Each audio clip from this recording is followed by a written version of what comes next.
You had to see if everything Zolf wrote to you was true. Hello and welcome. Welcome back. He looks how we feel. I was just gonna say that. This is exactly how my current state.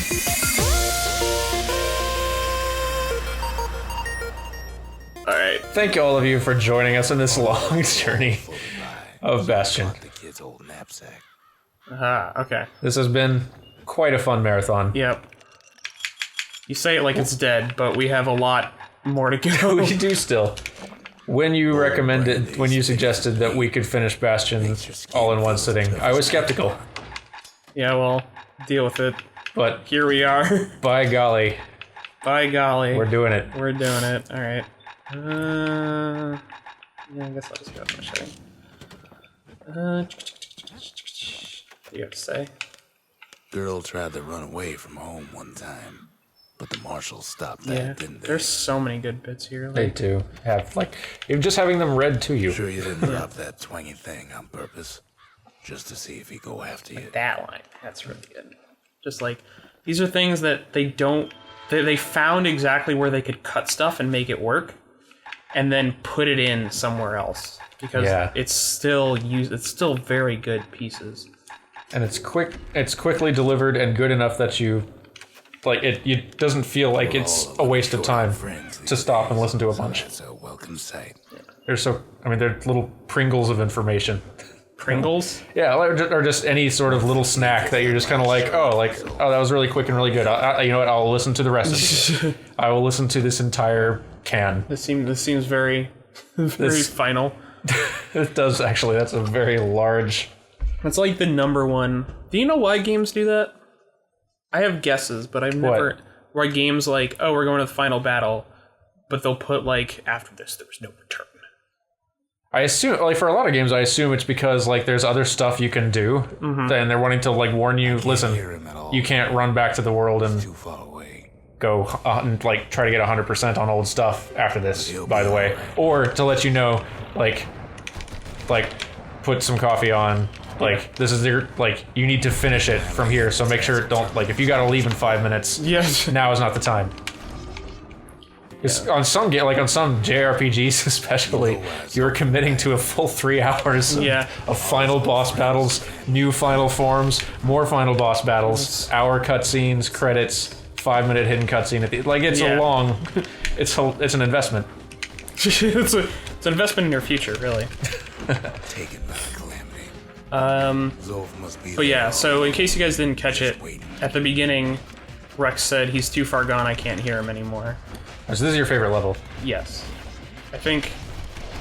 I just wanted to I'm going to stop bringing up other weird stuff and let you talk about this level. No, it's fine. There's probably... It's a pretty long level, so... Okay. There'll probably be plenty of space to talk about weird stuff. Cool. But I do, it's definitely worth noting, at this point, so the first kind of relevant line is that... I can't hear him at all anymore. He's too far away. Rex is I can't hear him anymore, right? So he's no longer talking to the kid, right? At the very least, he can't be. Right. And that's sort of where a lot of this starts. Usually my weapons are a lot stronger than this point because I do all the things. I believe in you. It's fine. It'll be fine. Everything's fine. Use the power of Dan. Dan Jones used it all to make his Minecraft house. He did. We have a little extra credits team Minecraft server we've been messing around with for a day, just because it's PAX ended and then we all went back to our homes and cities and we missed everyone. So we just created a little Minecraft realm for us to play around in, and it's pretty wonderful. It has been quite wonderful. We've had some lovely houses built. Some minor power plays for Dan dominance. There's not much left to do here in the Bastion, I'm afraid. The Battle of the Dans ultimately settled nothing. It really didn't. We had fun though.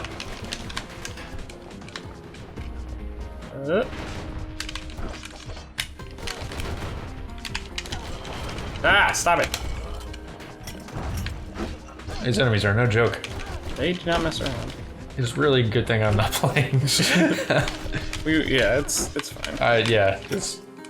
You have much more recent practice with this game. That's very true. So I don't know, like I wasn't paying close enough attention on the way that I'm coming into this game to actually remember, but I think there was like one other point where Rux kind of made this clear, or at least he hinted at it, and then he's starting to make it very clear here that he's in fact telling all of this to Zia as a story while the kid does this. I see.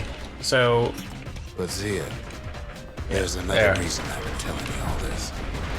There it is. and this is sort of where we're gonna get a lot of the wrap up and stuff, because this is the crescendo moment, right? This is the level in which this is the crescendo moment of our interest curve. Yep. The Bastion will be complete. So we're getting both the crescendo moment of action here, whereas like I have to deal with a bunch of stuff going on screen at the same time. You can do it. I got it, no problem. This disease the arid planet here will go away. But we're also getting the narrative payoff, right? So we're finding out as we're doing all of this, Rex is telling Zia what the purpose of all this has been, right? And in like most stories, is not exactly what you'd expect.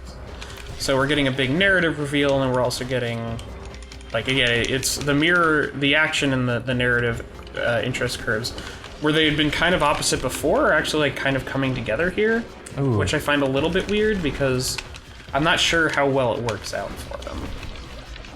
I think it does work out in this case. Like, yeah, I feel like in this case it kind of does. Like, Yeah. no matter which one of them you're interested in right now, you're fully invested, and even if you're in it mainly for the narrative, the action is like it's helping. It's the height of the act. Like it's making it feel more intense, but also it's the height of the time where the action is sort of like the last barrier between you and the completion of this story that you're wanting to hear the ending to. Yeah. So it's all the more of a dramatic payoff for you in that sense. Yeah. Also, I should mention that this is kind of what I like doing when I'm analyzing a game, which is just play it and talk about it, ideally with somebody else to bounce thoughts off of. That helps. Because when you're sort of analyzing a game from a design perspective, you're not sure of any of this, but you're just trying to sort out your own thoughts and feelings on it. So a lot of the things that I say are just tend to be theories that I've accumulated over like hours and hours and hours of analyzing this game, because I love it to death. But a lot of it just comes from this is how I approach it, and where I get what I'm getting out of it, and what I can take away from it, right? Yeah. So now having someone to bounce those thoughts off of usually helps, because they usually have a slightly different perspective on it that rounds out your own. That's why I was telling you earlier, like recording these animation focused ones solo. that sounds like hell on earth. It's way it's way harder. I mean, I can talk about animation a lot, but I'm not an expert. Even like lots of animators feel differently about animation stuff and what works and what doesn't work. As do most designers. Oh yeah, like, as with design. Gosh, listening to designers, like 2 or more designers sitting and playing a game and just talking about it from the design perspective is one of the most fun things for me. Like I just because it's so fascinating. Because like maybe even because I'm not a designer, like, and designers think about this stuff just differently than I do, and or just have a different perspective on it. It's really interesting. I guess you take like any person of any profession in games and get a bunch of them together, get them talking about Experts like, about anything is good point. Yeah, that's like I'm keeping this way too specific. You're right. Experts in any field talking about something, like talking about what they know. Yeah. It can be really fascinating. So this is kind of weird. They give you the ability to jump here. Oh. And so this is the last level, right? Right. And they're giving us this new like movement mechanic, which is essentially it changes your dash. So it doesn't actually change that much in combat, but it does change how you move around the area. And like figuring out why they did this was kind of weird, because I don't necessarily know that I even like it that much. But what it does do is or go ahead. Or are you gonna? No, go ahead. No, you should say what you think before I say it. It does feel like a late, like if it was something they wanted to add late, it should still have been earlier than this. Right, exactly. So if its purpose is not to introduce new puzzles, or if it is, they thought that the amount of puzzles... So essentially what happens is when you introduce new mechanics, you do it because you're doing the difference in kind, right? Which means you want something else for your player to do and experience. So you're picking mechanics and choosing mechanics based on what experiences you think the player will get out of them. So when you add a new movement mechanic, for example, let's take Mario 64, right? When you add the wing cap, so you start with all of Mario's moves, and then you get the wing cap, and that changes how you can approach things in the game, right? You can access new areas, and then all of a sudden there's a whole lot more game to play and a lot more space of things that they can make in that game because you now have the ability to get this wing cap, right? So, or go ahead. No, I was wondering if they were doing like a... Well, I don't think they are, but I was wondering if they were meaning this to be sort of like the Half-Life 2 hyper-powered gravity gun at the very end, where it's just like, oh, suddenly I have all this crazy power, and then you're just kind of going nuts with it. But like, it's not like the jump adds that huge a difference, right? And that's they're not even throwing new challenges at you, like other than some pieces of floor that go away. We can talk about that one at the next new weapon that I get. Oh. But I think that they have a lot of. I think that like you're right. This is too small, like a power thing to be your super powered thing.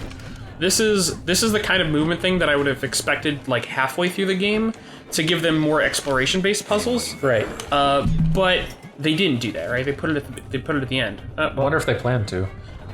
I mean, it could be. Assume so because this would have been so easy to cut. Right. They just wouldn't have needed to do this at all. So it's possible that they just made the decision of, well, we programmed it, found out we didn't need it, but we like it too much to cut it, so we're just going to leave it in. Right. But like James usually says, James doesn't put much stock in. Keep your chin up. I like that.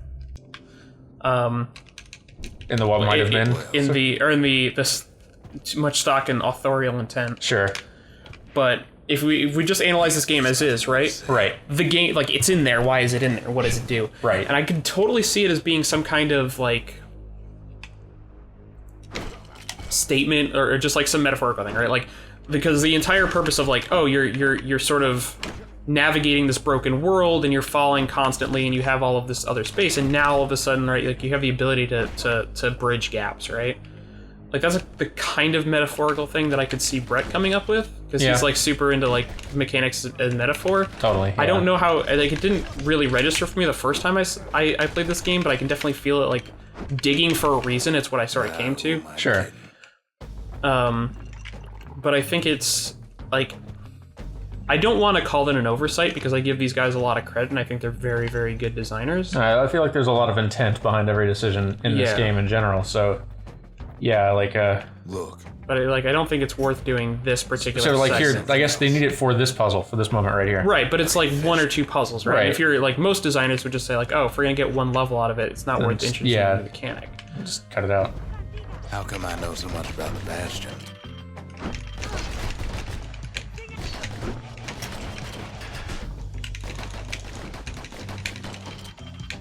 Die. So yeah, I think it's one of the things that I still have not figured out about this game. Yeah. Like the idea behind this mechanic. But I can definitely see where they might be trying to make some kind of statement, especially because like coming up on the end, right? They do pull a pretty big, not mechanics as metaphor thing. Well, it's kind of mechanics as metaphor, but we'll talk about it when we get there. Sure. So I don't put that kind of thing past them. Yeah, this all just makes me think, like, ever since we brought it up, I think at our panel, the idea of like how cool it would be if games sold dev commentary add-ons as DLC. Mm-hmm. This would be a game I would love to have that for. Yeah. Just ever since that idea came up, I've been thinking of that like over and over.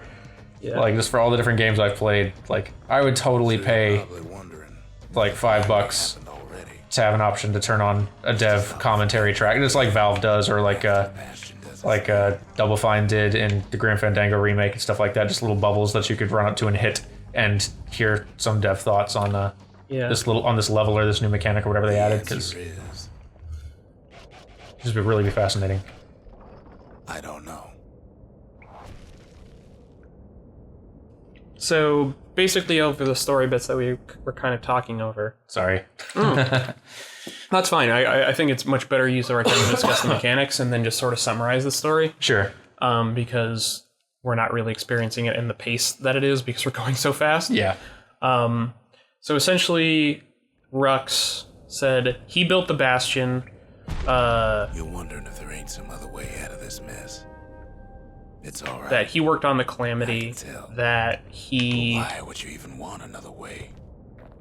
Unless you that want the us to Bastion's true purpose is to reset everything. That it's essentially, it's not a time machine per se, but its ability is to switch it to reset the world back to the way it was when the Bastion was built. So that essentially what he's setting up right now is a choice that we're going to get later, which is to keep the world the way it is, or to Well, that's sweet and all, but or to go back and or to reset everything the way it was, to take another chance at not causing the Calamity.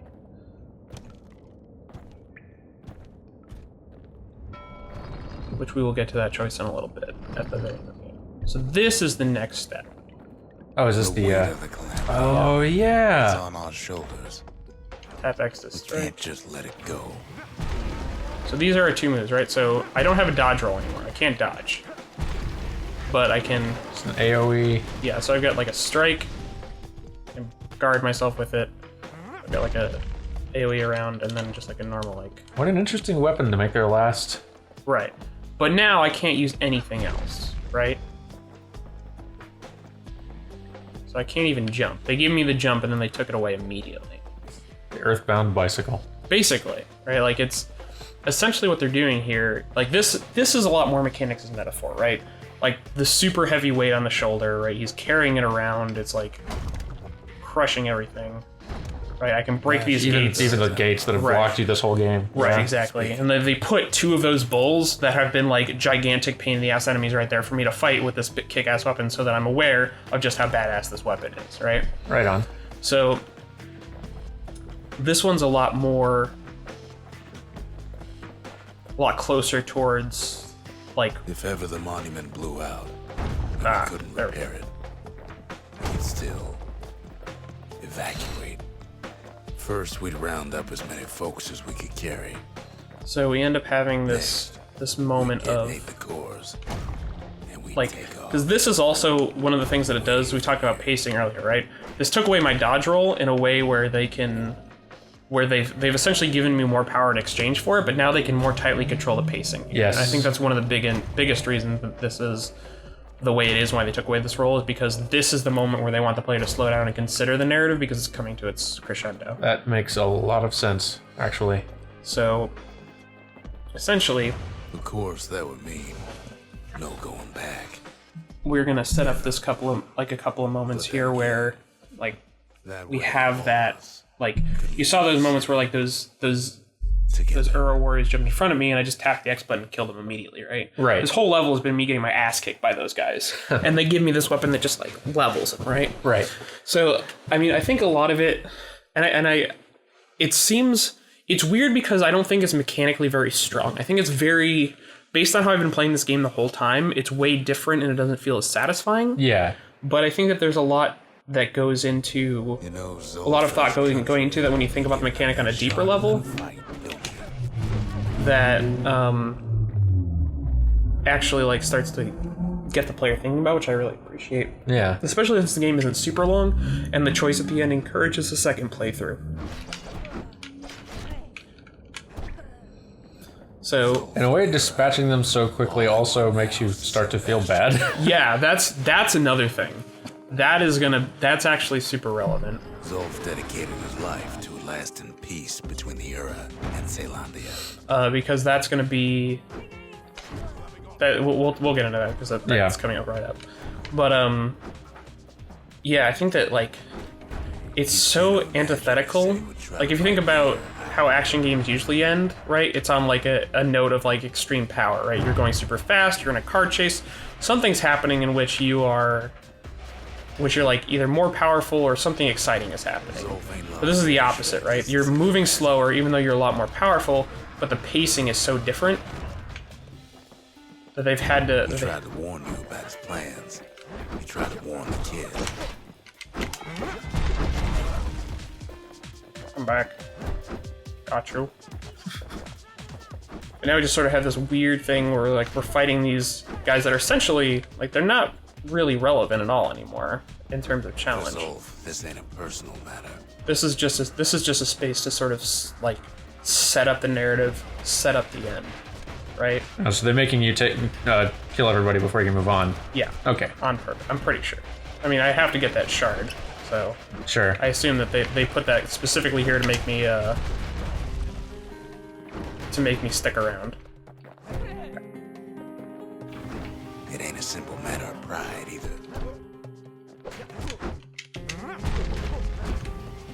So, but he's setting it up, right? Like, so Yep. they're. Do you remember the choice before the end of this? I don't. Okay. Well. That's good. I'm. Yeah. So, the idea is that now he's talking about Zolf's plans, right? So he's talking about I guess he's speculating, but right. But this was never a personal matter for Zolf. Sure. He tried to warn the kid. He tried to warn you, right? That the kid followed Zolf all the way home. So.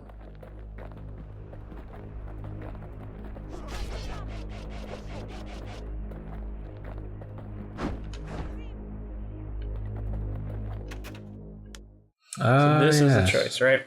Abandon Zolf's body and press forward with the battering ram. Hopeless and a distraction. His flame adventure only brought more suffering. All that matters is a safe return of the shard. Zolf is badly injured, but breathing, it appears his countrymen turned on him as the situation grew desperate. Nearly destroyed the Bastion yet, right? So this is like one of two choices that the game is kind of predicated on. I'm not sure how I feel about it. Is at the end, like, we haven't made any like significant choices this entire game. Right. And we can talk about branching narrative and the branching narrative problem in that anytime you branch your narrative, you have to bring them back together eventually, or you run into this problem where you just have to generate all of the content for all of your branches, right? Yep. And if you bring those branches back together, it's really hard to have any consequence because you don't know what's different and what's not. Sure. So what ends up happening is when people want to have choice, people put that at the end of the games so that they can essentially make as little content as possible. The branches are all super short. So right. like, if I put it right at the end, there's an ending cutscene, and I just have to make 2 ending cutscenes, and I don't have to make 2 half games if I put the choice at the halfway point, right? So it feels, I mean, at this point for me, it feels kind of cheaty, but I don't know if that's because I've played a lot of these games and seen it a bunch. Yeah, I mean, it is something that we have all become very familiar with by this point. So it's it's really hard to sort of wrap my head around, like, this is why playtesting is so important as a designer, because eventually you've seen so much stuff that it doesn't actually, like, you don't have a good perspective anymore. Do you remember, like, all right, so what do these two different choices do? You get a different cutscene following this. Okay. And then you make the ending choice of which ending you want, and that's it. I see. So at this point, you don't know that, though, right? Sure. At this point, all you know is, like, I have to make this choice. It's very important. It's a completely new UI that I've never done anything like this in this game before, right? So it's one of these weird moments where you're forced to make a choice about understanding the consequences, and that has its own power in and of itself. But I don't know. It also feels a little bit like it's one in which you don't know what the consequences are going to be. Right, exactly. So I think that there's definitely some good in that, where it's forcing you to make a choice, right? They clearly set this up. It was not personal. Like, that was the entire purpose of Ruxlight, right? They set up Zolf as this villain at like the 1/3 mark of the game or whatever, and then here is like, well, it wasn't personal. He tried to warn you. He tried to warn Zia. Like, he's not actually a bad guy. We're recontextualizing this character so that we can have you make this choice, right? So you can like turn to leave him or turn to take him. So we'll take him. All right. So now we lost their weapon, right? And we're walking slower than ever. Zolf and the other. Right. Ain't much of a fight. So this is also pretty interesting. Rux doesn't know it, right? He can't follow the kid anymore. So now he's just making assumptions on what the kid's done. Don't you worry, though. Once the Bastion's restored, it'll all be all right. So again, we're sticking to the same pacing. You ain't still thinking about that whole leaving the city thing, are you? Because now they're going to force us to walk through with no weapon, right?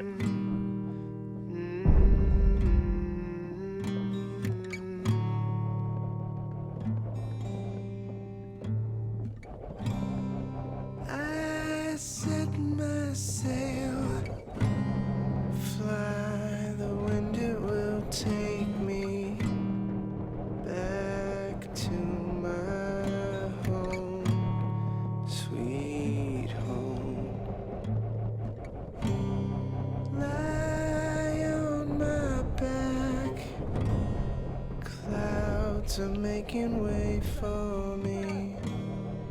I'm coming home, sweet home. I see your star. So essentially what happens, like, now they're kind of telling a story through what's with the different, it's like that moment, right? Like, they're all watching, one guy starts shooting, and like the leaderish guy, like, knocks him out.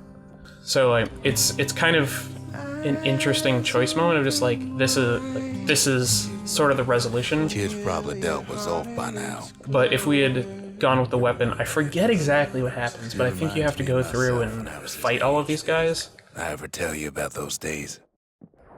But it's not a hard fight. Like, it's something very similar to that. Well, you still got the huge weapon by that point, right? Yeah, I think it's either a cutscene or it's just waves and waves of guys that you just knock down.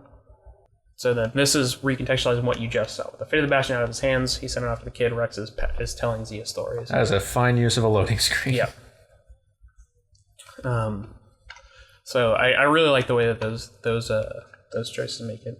But again, like that choice where it sort of like came down to it, right? It's very interesting the way that they contextualize it, right? Just in terms of like, hey, here's this gigantic weapon, here's all of the power. We're gonna set you up, you can just knock the hell out of everybody. Would you like to give that weapon up? Hey, right? kid. Yeah. Like, what are you gonna do with all of this power? And I think that's kind of the biggest question. Like, I think that's the question that they're posing to the player here is like, what would you do with all of the power if you were put in charge? Sure. Okay. And like, while there's tons of other themes, and I think this is why the ending is a little bit weird for me, is because it's not really paid off up to this point. It's sort of talked about in narrative context, in that like, this is what Ceylondia did with their power, right? Sure. And then the entire narrative up to this point in the game is talking about this is what they did and this is the aftermath of their power. And this is what the Ura did, given what they chose to do with their power. Like, mechanically, it's not necessarily something that's played into Right. what you've been doing up until the end here. Well, I mean, I guess now that I think about it more, you had so the character won't move, but if I move the stick, he tries to get up. It's a cool little moment, I think. But I mean, like, there's that moment where you're talking about like where you're fighting the birds, and he's talking about like, or the gas fellows, and it's like you're moving in there, and like you sort of have all of the power over them, and you're just wiping them out, right? Oh, okay. Yeah. So there's something there. I don't necessarily know if that's perfect. It'd be Set that something to watch for on a future playthrough. So I do like the themes of like, what would you do with the power, right? You had to make that choice where there's the power of, you have the power of what to do with Zolf, right? You have all of the power. You have this battering ram that's incredibly powerful. Will you give that up to save this guy who was kind of a dick to you? And then you have this moment, which is Rux already outlined the two uses of the Bastion, but he's going to go over it again, and we're going to get to choose the ending. Welcome to the heart of the Bastion. I ain't one for long goodbyes, so here's the deal. Zia and I figure you done the heavy lifting, so you get to do the honors. We can tell you how to work this thing if you got any questions. Hey, kid. You can undo the calamity here and now. Go on, kid. And before I forget, thank you. Always wondered what the motherland was like. Not that it matters anymore. So essentially you have two characters that are outlining the two choices that you have. Rux wants to undo the calamity, and partially because he feels partially responsible as a result, because he helped bring it about, and then Zia, and this is her. So, let's see. You can either prevent the calamity, or stick around with me and Rux. I'd hate to be in your shoes. Is that her first line? I guess you could maybe talk with her other times. No, Or could but you? she doesn't say anything. She's not voiced.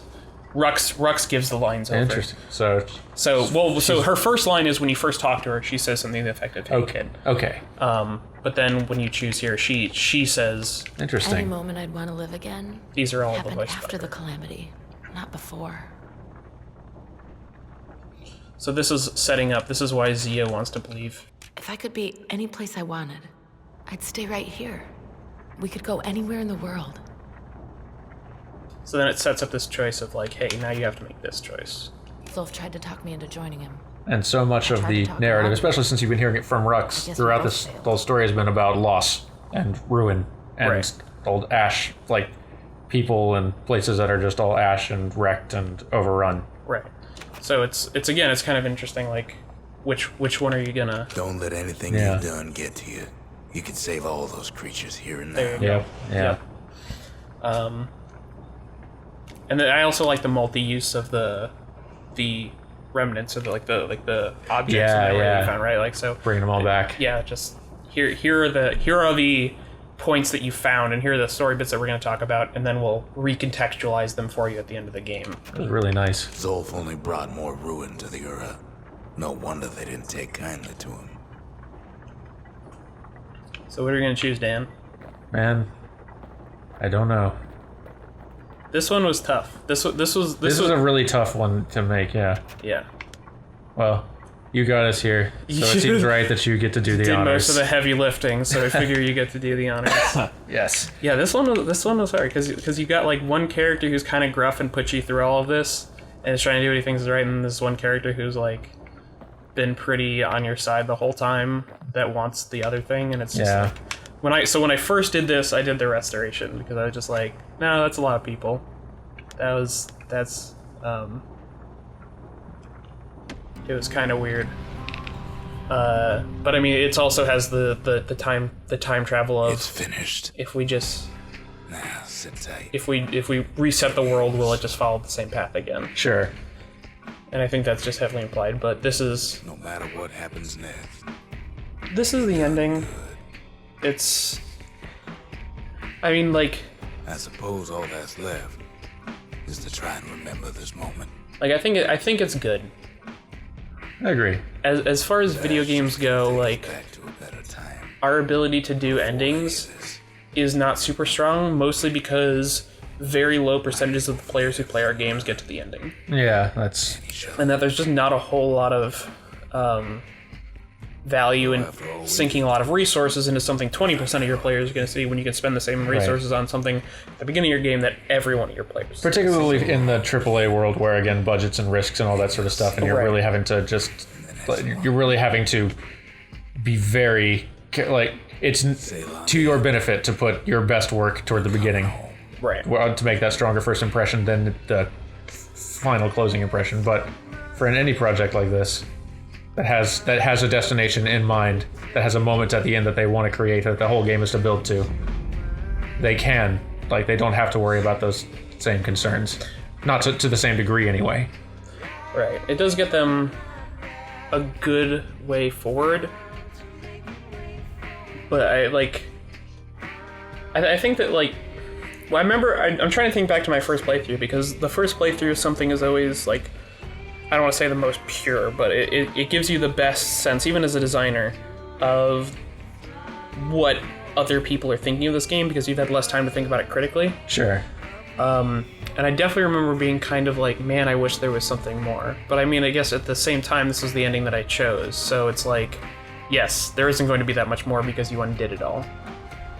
But I mean, it's the same if you do the other one. It's like you get a similar scene as Rex is sort of like, what have you, like kind of like a, like, I'm going to live with your decision, but it's like, what, like I hope you're sure, and like we're moving forward into this new world or whatever. But it's very like short, right? It's like that one panned up piece of still art with a couple of lines from Rex. Yeah. But come to think of it, has any game that has ever done the multiple ending branching story at the end left you, like, have they left you with the same feeling? That sort of unsatisfied, is this it?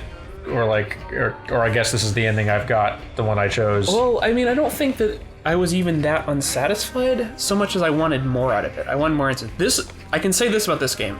This was the first game that I ever finished and then immediately restarted and finished again. Yeah. It's because I wanted to just see what the other ones were. And I just played through the whole thing again. It wasn't Sure, even like I it's- tried to reload a save state because it won't let you do that, apparently. No, it does, I think. Yeah. well, No, I didn't- like, sorry, I was agreeing, you were right. Yeah.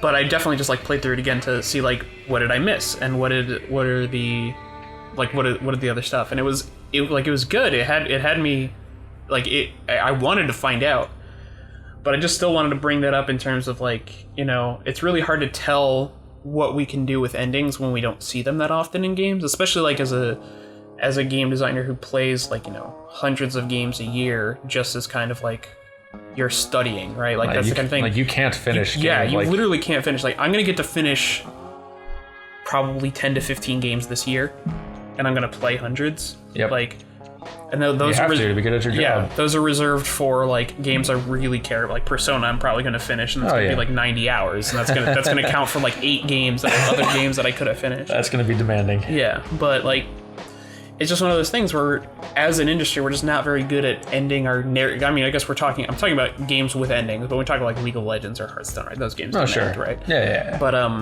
when we talk about like ending our games, it's really cool when you get to see something like this, where it just like it kind of questions what we've done with ending so far, because it definitely is one of those things that like it was set up very well. It had these choices. I think the choices worked very well. Upon further reflection, there was a lot more crunchiness in there that I could sort of get into. And yeah, I think that there was... I'm not sure the ending was perfect, but I think it was pretty solid. So when you say crunchiness, what is that? What are you describing? I mean that like it's not just that they told me a cool story, it's that there was something there they were trying to tell me. Right? I see. Right, Yeah. like the more I thought about it, it's like, why did they give me this battering ram? Oh, well, what has this whole game been about? There's right? substance there to be found. Yeah. Exactly. So when they sort of do that, and I feel like games sort of need to do that now, because it's not like when we take a look at literature and books, we sort of by default look for something deeper in there because we're used to like literature and books being these things that we analyze, but we're not there with video games yet. So video games sort of have to be a little bit more on the nose in order to get the players that far to analyze them a little bit deeper. And I hope that like eventually we'll get to the point where we've seen a bunch of really good, solid, meaningful games where we can actually like take all video games as something that we can look at and say, is there deeper meaning here for us to look for without having the game need to be explicit with us? I don't think we're there yet. I mean, that's not to say like all games ever need to be able to do that. Like I still want to play like my Smash Brothers. Oh yeah. Well, I mean, not every book or movie or anything else does either. But like, I think that we're slowly starting down that path. Yeah. I think there definitely are people who are asking, like, playing games and looking for that meaning, and I think that population of people is gonna keep growing over time. And it's only going to probably take a handful of games that ask a much broader audience to consider those questions. Yeah. Games that make the audience actually bite at that bait and consider those questions to get more people actually watching for it. Right. But yeah. So that was Bastion. Yeah, I mean, we actually finished it. I'm proud of us. So I want to thank all of you guys for sitting through all of these and putting up with us. I hope you guys enjoyed it. I want to thank you, Dan, for coming over. Yeah, not a problem. This game I want to thank you for the use of your house and the keeping of your cats at bay. Yeah, I want to thank like the local cat wranglers who have throughout this entire episode, I'm not kidding, have been very carefully and delicately trying to extract cats from our proximity that have been trying to get in close to us to like snuggle in our laps, but without making a noise have been just like... There are 2 humans dedicated to this exact task right now that are not us. So, thank you guys very much. I hope you enjoyed this Bastion. I hope you enjoy more stuff to come on the Extra Credits channel. Oh man. I'm looking forward to seeing all the other stuff. Yeah, me too. It'll be good. It will be good. Good job, Dan. Good job, Dan. Give me a high five near the mic. Yeah. That was a good one too. That was good. All right, see you guys later. Carrie put up 2 hands giving a high five. Thanks, Carrie. Bye. Bye.